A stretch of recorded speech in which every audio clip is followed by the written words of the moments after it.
noite, pessoal. Prazer estar aqui com vocês. Eu falo que é um orgulho muito grande a gente ver um cenário de discussão que ele vai crescendo ano após ano. A gente fala que esse simpósio, na realidade, teve um embrião em pequenas discussões que a gente foi tendo internamente. Ele foi crescendo e hoje eu tenho muito orgulho de fazer parte de uma instituição que traz, na realidade, hoje, uma rede de contatos para a gente discutir temas que são tão relevantes. Hoje, ver, na realidade, assim, com o apoio de peso da Abract, que, embora ainda recente, debate um tema de relevância tão grande para o Brasil e para a saúde pública, ver a chancela da Sociedade Brasileira de Geriatria e Gerontologia, não é? Que traz, na realidade, a gente fala, se for colocar aqui, é uma dobradinha, quem, na realidade, trata como a Abract dos aspectos técnicos e logísticos e a SBGG dos aspectos técnicos de como lidar com essa população que tem a maior prevalência de sinistralidade. Eu admiro vocês da Med Senior, que eu brinco, eu falo assim, gente, quem faz seguro de avião caindo, não é? Brincadeiras à parte, mas a gente sabe o alto índice de sinistralidade dentro da terceira idade, dentro do público geriátrico. Então, assim, embora menor, eu acredito que tenha grandes exemplos nos quais a gente possa trocar, na realidade, referências e estabelecer um esteio de linha de cuidados. E no crescimento que a gente vai vendo dessa linha de debates e de discussões, hoje, com figuras de peso aqui, eu falo de peso nacional, não é? Eu acredito que depois a gente vai evoluir para ter outros players importantes. Eu vou justificar o porquê. Não é? Eu sempre tive um anseio muito grande de ter personalidades da área jurídica. Quanto que a judicialização hoje pesa nesse público, não é? E se a gente aproximasse, não é, o judiciário, se a gente aproximasse o Ministério Público? Além disso, vou colocar na outra ponta. Eu sou médico, tenho certeza que a gente está lidando aqui com uma grande maioria de profissionais que, se não estão em contato, logicamente, né, fazem parte, na sua vivência profissional, de profissionais da área de saúde. Quem aqui, durante o seu berço acadêmico, teve alguma matéria que fosse direcionada ao gerenciamento do seu paciente? A gente fala que algumas especialidades, como a geriatria, como a pediatria, como a clínica médica, elas são, entre aspas, generalistas por essência. Você trata de ponta a ponta. Mas como conseguir implantar, na realidade, uma cultura de microgestão? O médico, o enfermeiro, o fisioterapeuta, naquilo que ele faz, todos os profissionais na área de saúde, na realidade, aquilo que eles desempenham enquanto função assistencial tem um papel de gestão na saúde daquela pessoa. Então, quando a gente expande, na realidade, mais do que ser como se fosse um mecânico, né, que está ali trocando peças, mas, na realidade, fazendo uma gestão com responsabilidade social, técnica, é muito difícil.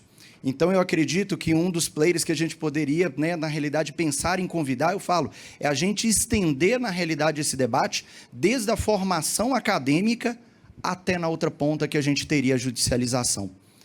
Outra questão que seria muito importante, não é, que a gente fala, são os desafios que a gente encontra. E eu fiquei pensando aqui, se a gente fosse colocar uma palavra para sintetizar o que a gente debateu hoje ao longo dessa tarde.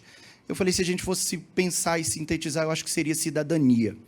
Quando a gente fala de cidadania, gente, lógico, a gente está falando daquele conjunto de deveres, aquele conjunto de ações que faz com que nós, cidadãos, tenhamos acesso à democracia, que tenhamos acesso à saúde, à assistência do ponto de vista social. E quando a gente traz esse esteio para a saúde, a gente fala que a gente fez hoje aqui uma ação todo tempo de cidadania, ao colocar em voga todos esses debates. Quando a gente está falando de cidadania, a gente está falando da possibilidade de ter o acesso de maneira adequada, no tempo adequado, da terapêutica adequada. Quando a gente está falando de cidadania, a gente está falando também da gente pensar em sustentabilidade, que nada adianta a gente ter tudo desenhado de maneira correta se a gente não tiver sustentabilidade na outra ponta. A gente está falando de cidadania quando, na realidade, também a gente pode promover acesso à tecnologia e debate e integração entre todas essas vertentes, entre o assistencial, entre o técnico, entre o administrativo, entre as políticas. Não é? A gente está falando de cidadania quando a gente promove também Aí colocando, a gente falou, o Paulo falou, a nossa assistência tem que fazer sentido para a operadora, tem que fazer sentido para o prestador, mas tem que fazer sentido também para o paciente.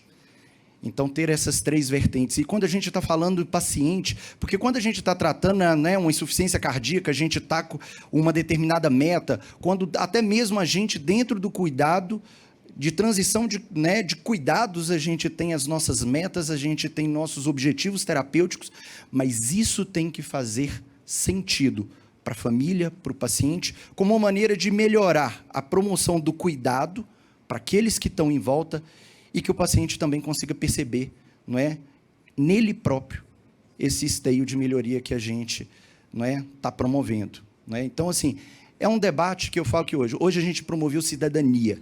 A gente promoveu cidadania num cenário que ainda é muito difícil. Que se a gente for pegar do ponto de vista de literatura, que quando a gente está falando, mais uma vez, da sinistralidade maior, é o público geriátrico, a gente pega trabalhos, vou citar um aqui, de grande relevância no mundo. A gente sabe que a incidência ela sobe mais do que 50%, por exemplo, de transtornos depressivos em pacientes que estão na faixa octogenária. Se eu pegar um estudo que foi publicado por Caprini e colaboradores, lá em 2018, no Lancet, pegando 116.477 pessoas, uma meta-análise que vai da década de 70 até 2016. O maior estudo meta-analítico randomizado a respeito de efeitos de antidepressivos nas pessoas. Só que aí a gente pergunta, eu falei nas pessoas, cadê o público geriátrico? Então, o desafio maior aqui, a gente não está só promovendo essa promoção de cidadania, é promover dados. O que a gente está promovendo aqui é o debate através de conhecimento e colocando em foco uma população que ela é muito pouco estudada. Vocês já pensaram no desafio da gente implantar linhas de cuidados, protocolos, onde a literatura majoritariamente tem uma característica de ser muito escassa? Eu falo que só perde para o público pediátrico e para as gestantes. Então, é muito desafio. E com um detalhe, é a população que mais gasta, é a população que mais utiliza.